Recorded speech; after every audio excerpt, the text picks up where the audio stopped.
Thanks for joining us on this episode of the Reasonable Theology podcast. Joined on this episode by Geoff Chang. He's the curator of the Spurgeon Library, also professor out at Midwestern Theological Seminary. And we're talking about his new book, Spurgeon The Pastor. So, Geoff, thank you so much for joining me.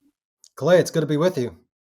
Now, you have a very interesting role. To anyone who's familiar with my podcast, my website, they know that I'm a big Spurgeon fan, and you have a really unique job in that you are the curator of the Spurgeon Library. So as we start our conversation, could you share a little bit more about what is the Spurgeon Library, what is its mission, and what is your role at the Spurgeon Library?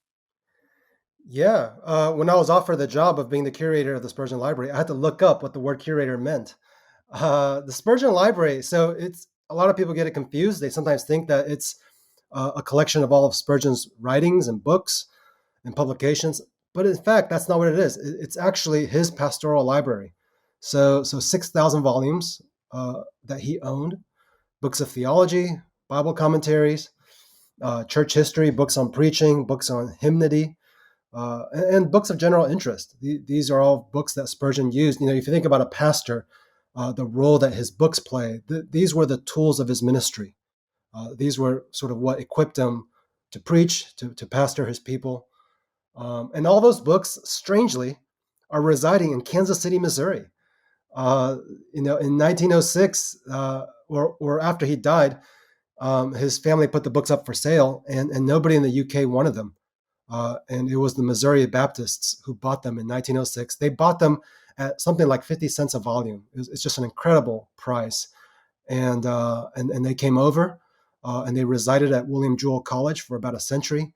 And then in 2006, Midwestern Seminary was able to purchase that collection. We had to pay a little more than 50 cents on the volume, but still, we got a great deal. And so they reside to today imagine. they're in this beautiful space on the campus of Midwestern Seminary. You should come and see it. It's part museum that tells the story of Spurgeon's life and ministry, but it's also part research center. So people who are wanting to study Spurgeon more in depth, scholars come all the time to access our resources, and we're glad to have them.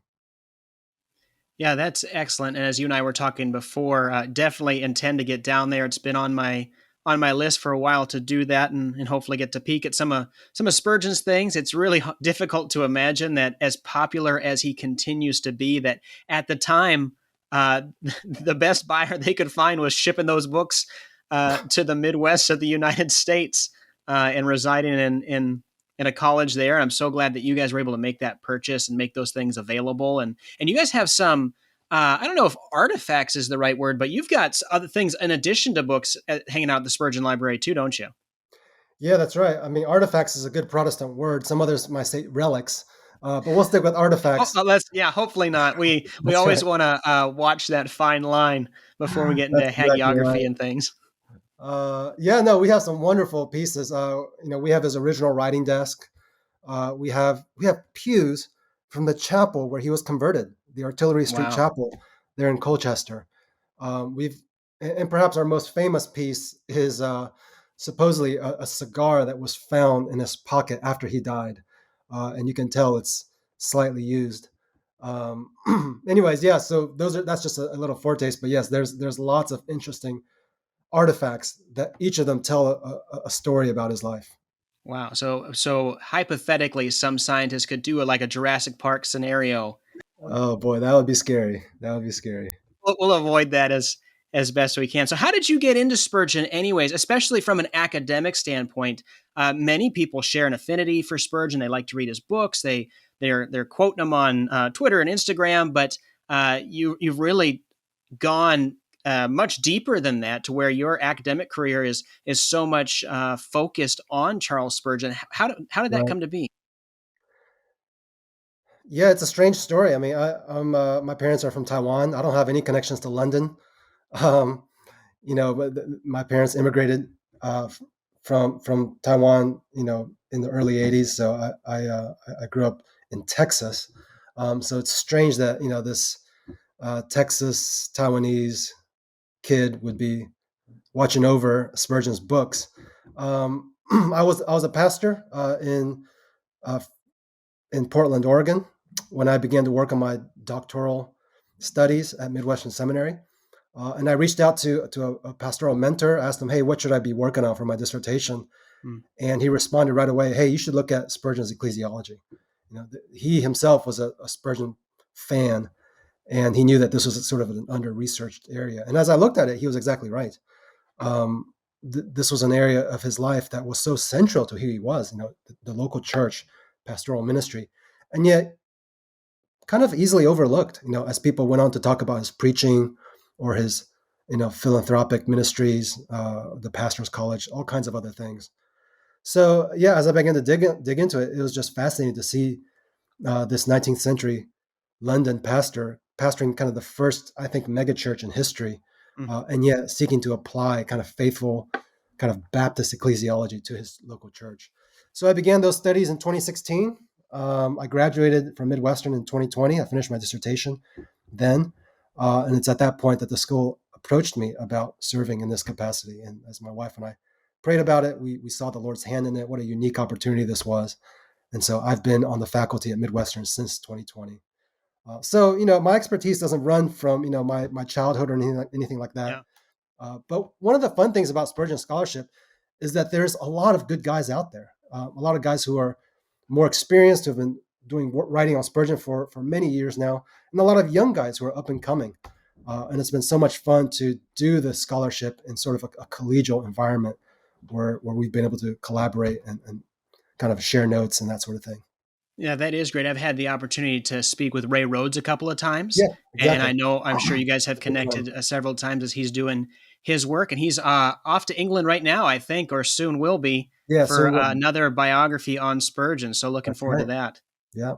Yeah, so a But lot of good scholarship out there. Just out of curiosity, and this is a hard one. I don't know if I could answer it, but do you recall what your first exposure to Spurgeon would have been? Was there just a quote you came across or a book that grabbed your attention? probably the most distinct memory, kind of first exposure to Spurgeon, was listening to John Piper give his sort of sermon biographies. Do you remember those Sure. Yep. that he Yeah, he did? used to Yeah, do a biographical lecture at each yes, of the pastors' conferences.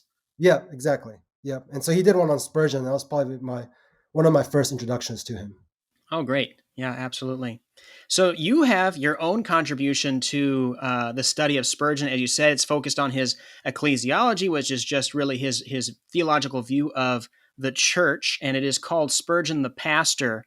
So what you mentioned how there is a bit of a gap in the academic study of this area. What gap are you trying to fill with this book? What unique angle does it take focusing on Charles Spurgeon? Yeah, so as I began to look into this topic and look at the existing literature on it out there, first of all, I noticed that there wasn't a focused study on it in existence at all. So that was interesting. There have been, maybe one or two sort of journal length articles that were written, but nothing kind of extended. And then, second of all, as I read people's comments on Spurgeon's view of the local church, a lot of some of the scholars tended to downplay, sort of minimize his view of the local church.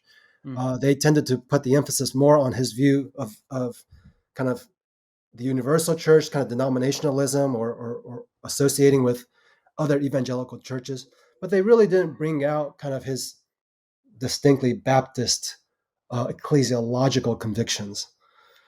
As I began to do my research, I wanted to examine whether or not that was accurate, and it turns out, man, Spurgeon is this old school 17th century, 16th century, well, I don't know about 16th century, 17th, 18th century Baptist living in the 19th century during a time when Baptists were beginning to kind of loosen their ecclesiological convictions.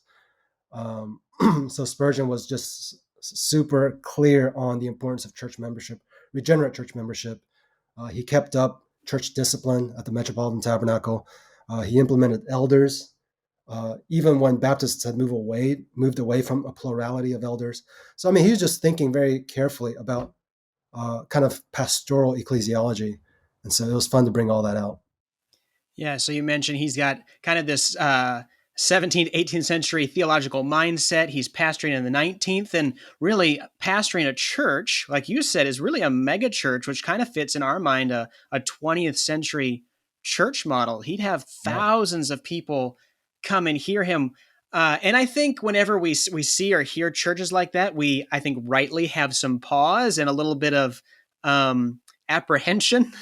Yeah. But we really don't see that from Spurgeon, where he's falling into some of these same ditches that so many do that are really chasing numbers and stuff. Why do you think that is? Why was Spurgeon not a mega church pastor, even though he was pastoring a church that numbered in the thousands? Yeah, that's a great question. The argument that I make in my book is that he was fundamentally driven by biblical convictions, right? So he understood that when it came to our view of church membership, when it came to, for example, the government of the church, and his view was he was a congregationalist. He When it came to things like elders and deacons, he rooted all those practices in biblical grounding, in biblical convictions. So he saw these things as being taught from Scripture, and therefore, um, because they weren't sort of just merely pragmatic, he remained fixed on them, even as his church, exploded Yeah. in terms of size. So, for example, you've got thousands, hundreds of people, let's say, joining the church uh, every few months. If you're a congregationalist, you believe that it's the local church, the people who have the final authority to bring those people into membership. Um, and yet, if you have that many people joining the church, what must your church meetings be like, right? I mean, how Right. in the world do you make that work? What's fascinating to see is that for every person that joined the Metropolitan Tabernacle, and I think I added it up, where over the course of his 38 years, something like 14,000 people joined the church. So even though church membership was only 5,000, um, in fact, over 14,000 people went through that membership process. And yet, for every one of those applicants, they had a congregational vote. The congregation voted to bring them in. He didn't take any shortcuts. What that meant was they were having like 3, 4, 5 members meetings every month just to Wow. be able to process all these people through that membership process. Why go through all that trouble? It would be so much easier if the elders just did it all themselves. After all, they were the ones making the recommendation. They were doing a lot of the legwork. At the end of the day, it was because Spurgeon believed, no, when we look at the New Testament, it's the local church that makes those kinds of decisions, right? It's the local church that puts people out of the membership. It's the local church that baptizes and receives them into membership. And so, being convinced of that, he just didn't want to take any shortcuts. So, Yeah. I argue that when you see how he pastored his church, yeah, he was driven fundamentally by biblical conviction, not by pragmatism. So you've got a guy whose preaching is so tremendously popular that people are coming, you know, from all over, Yes. thousands of people, 14,000 plus members, as you mentioned over the years. And on a Sunday, he might be talking to 2, 3 plus thousand people. Some might expect to find that Spurgeon was really just the preacher, Yeah. and didn't fill out some of those roles that we associated with pastoring. But I'm guessing that's not what you found in your study of what he was like as a pastor. He wasn't just the preacher, was he? No, he wasn't. So he begins pastoring in 1854. Uh, and he doesn't call a sort of associate pastor or a co-pastor until 1869. So those first 15 years, I mean, he's the solo pastor basically. He's got elders and deacons all around him for Mm-hmm. sure. But boy, he is chairing every members meeting. He is attending every membership interview. He's a busy guy, and it's a good thing that he brought on an associate pastor in 1869. Otherwise, he might not have lasted as long as he did, though he didn't even last that long, really. But no, he was doing way more than just the preaching, right? He was again leading his elders and deacons, thinking with them about how to do pastoral care, organizing committees for ministry, and then actually meeting with people for pastoral care. Meeting people for membership interviews, uh, working on conflicts in the church. I mean, all those kinds of things. He was more than just occupying a preaching station. He was actually the pastor of a local church. And I think one of the things that influences that is just the fact that even before he showed up in London and was this megachurch pastor, he was this Baptist village pastor, there in the village of Water Beach. That's how he got his Yeah. pastoral training. And it's in that context, I think, where he really kind of solidifies, yeah, this is what a church is to be, and here's how a pastor is to function. And so he takes all that with him into London, and he's pretty consistent throughout his ministry in terms of carrying on just kind of a basic pastoral ministry, except you're pastoring the largest church in the world. Right. And I was going to ask that. So, do you see much change or growth in what his view of the church was, his view of the role of the pastor was, in going from this small church in Water Beach to this big church in London, like you said, the biggest church in London? Do we see a big change there, or was the key to his success in London that he stayed the same as he was in Water Beach?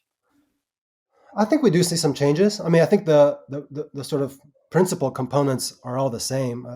He would have practiced the same way of church membership, of discipline. He would have he would have sought to care for his people pastorally in the same ways.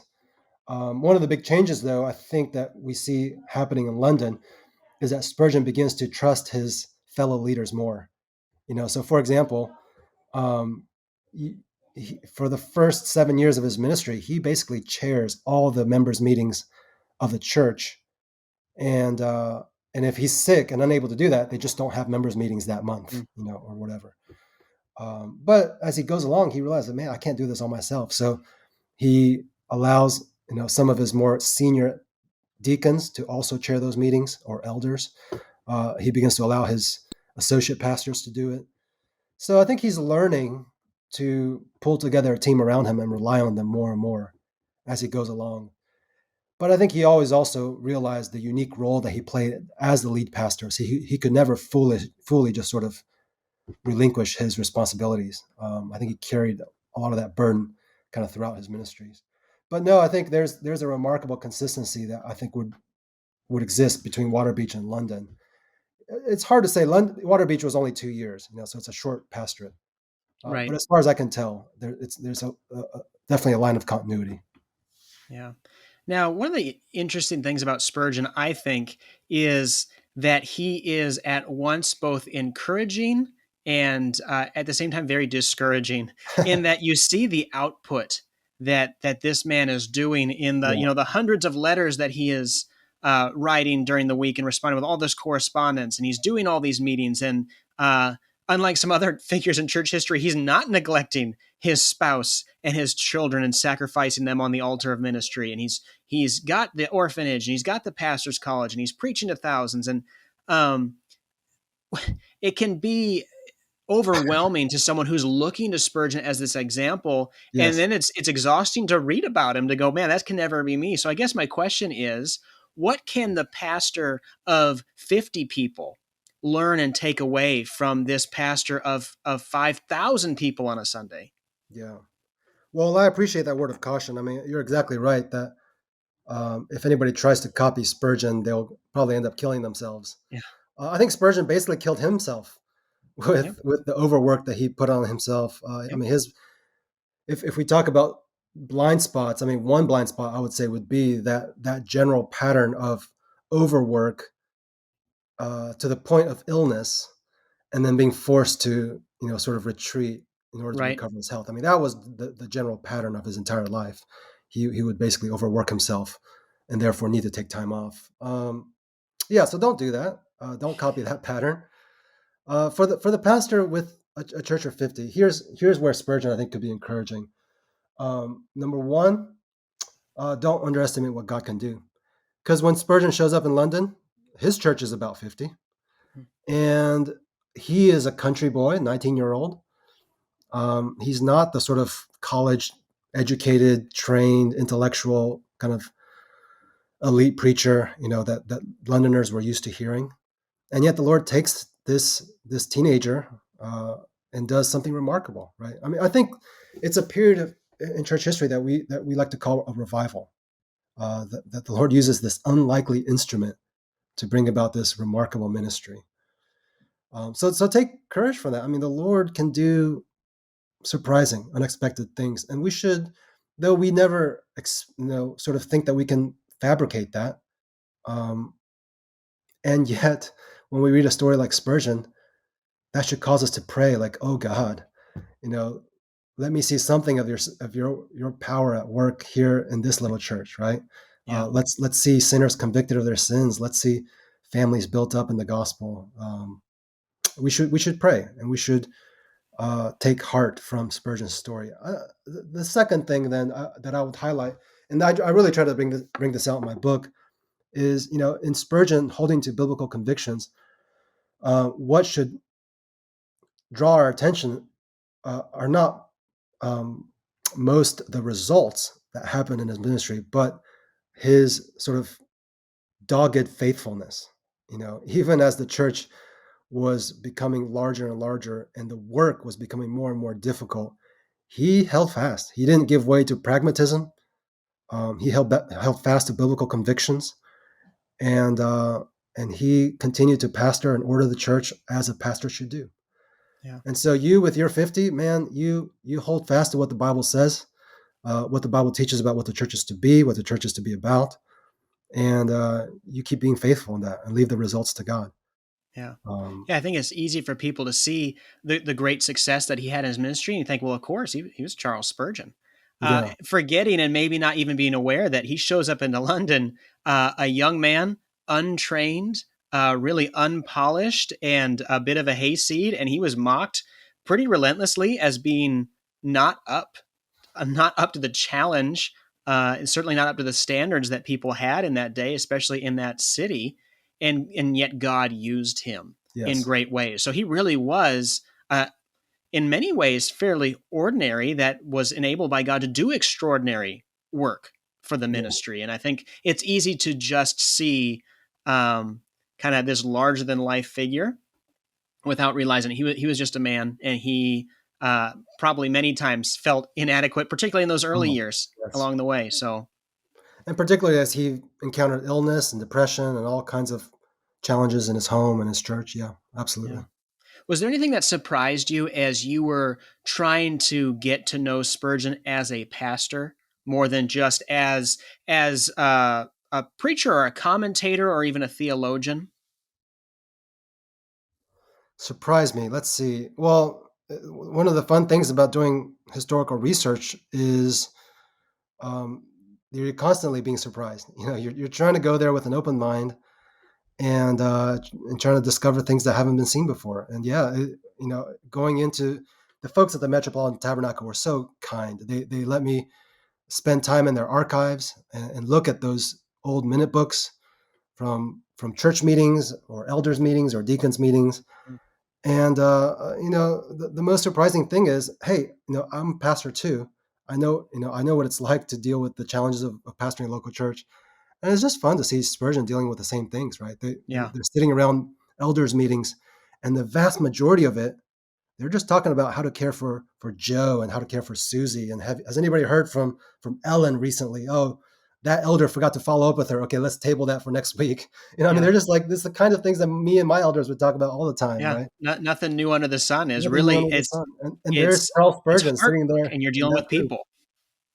Exactly. Yeah, Yeah. that's right. Now, as folks are seeing your books on the shelf now, and Spurgeon the Pastor, I think those with a general interest in Spurgeon would be quick to pick up a copy. Could you disabuse people of the idea that this is just a book for pastors? What would the non-pastor or the churchgoer gain from reading a book about Spurgeon as a pastor? Yeah. I mean, if you're a Christian, if you believe that all of the Bible is meant for you and it's important for you to know, it's useful for your own godliness and holiness, then you understand that the Bible talks a lot about the church. And the Bible talks a lot about what pastors are to be and to do. And so you have a responsibility, even if you're not a pastor, to understand something of those things, right? Mhm. Because it's part of God's word to you. And so, in that sense, this book is just one attempt from church history to give you a conversation partner as you think about what the church is to be, what pastors are to be. Here's one example of one, I think, faithful brother who sought to model that, who sought to lead his church in that. So as you read that, even if you're just a lay Christian, I hope you find it interesting and helpful, and that it would equip you to engage your own local church in helpful ways. So yes, I commend even this book, Spurgeon the Pastor, to all lay Christians. And at the very least, good gift for your pastor. So think of Absolutely.